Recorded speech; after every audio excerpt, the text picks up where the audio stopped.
welcome to Radio Graham. When I was at Ag College in the 1950s, the nuclear arms race was on. Our principal, Ivan Tullow, said, "The war after the next one will be fought with bows and arrows."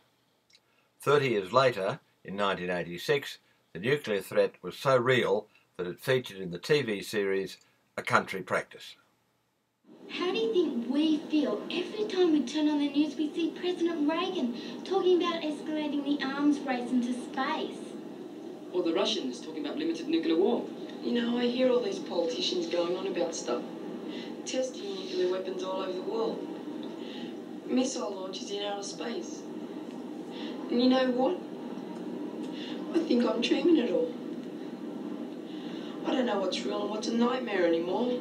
There's no such thing as limited nuclear war. They talk about it like they're going to survive it somehow. How can they be so stupid? They're like a bunch of kids. They're worse than kids. We wouldn't do that to the world. It belongs to us. We need it to live on. Yeah.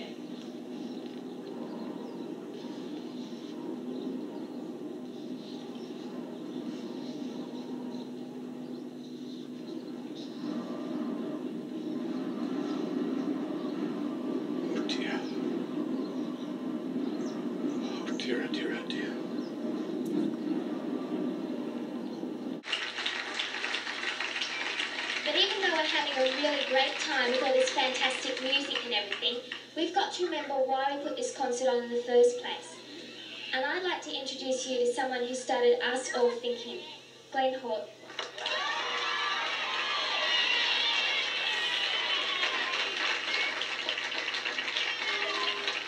1986 is the International Year of Peace, but somewhere in the world at this very moment, hundreds of thousands of people are actively engaged in trying to kill each other. Enough nuclear weapons are stockpiled to completely destroy our world several times over. We the young people of Burrigan and Wandon Valley believe it is time to start reversing this process. To the adults in our community, we say, the future of our world is in your hands. Do you know what you're doing with it? Thank you.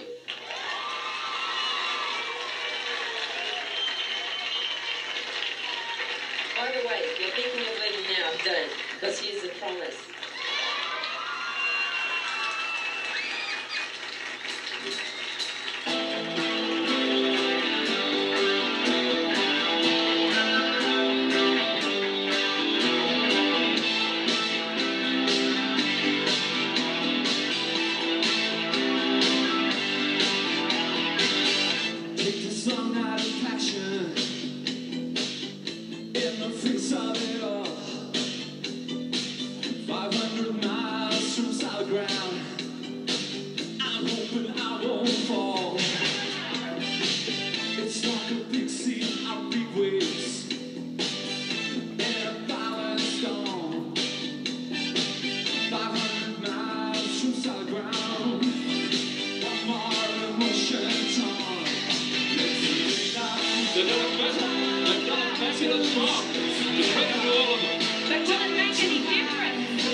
To introduce to you a very special guest for today, ladies and gentlemen, the Prime Minister of Australia, Mr. Bob Hawke.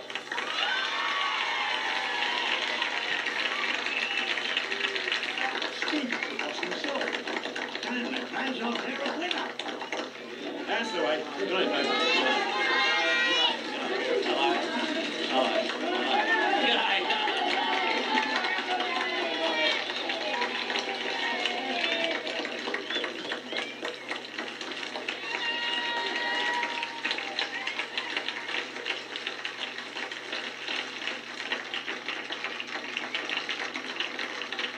thank you for inviting me to your party. I wasn't sure whether I was going to be able to make it or not, but here I am.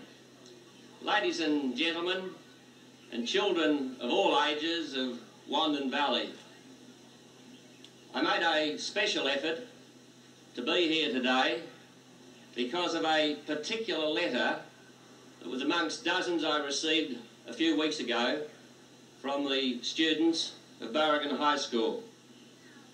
This girl wanted to know if politicians take any notice of kids, and I hope that my presence here today answers that question for her.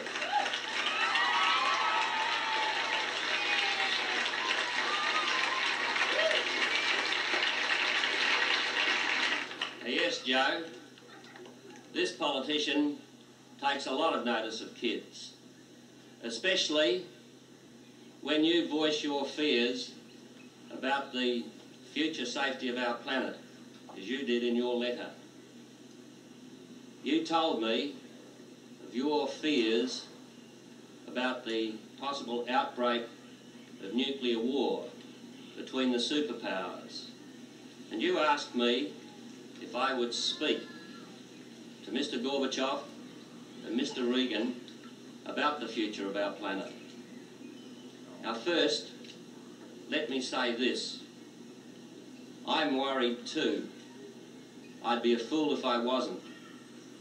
And I give you this assurance that anything I can possibly do to help remove this threat, anything within my power that I can do to enable you, the kids of today, the adults of the future, to grow up with a long and peaceful future stretching out in front of you, I will do. This is my pledge to you.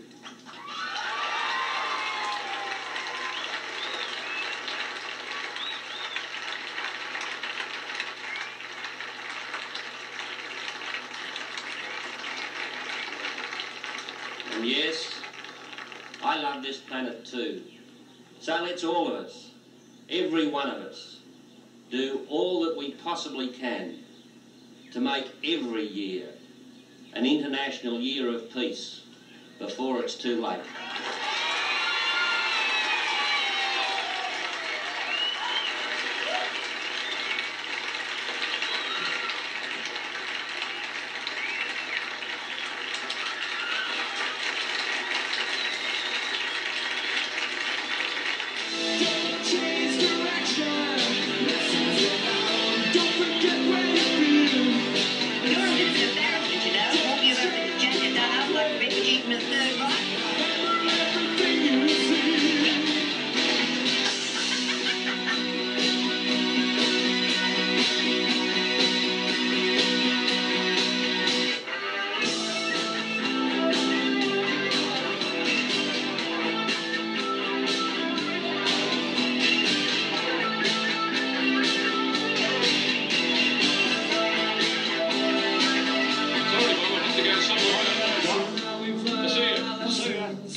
So what do you think of the band? Yeah, I'd rather be at home listening to Mozart.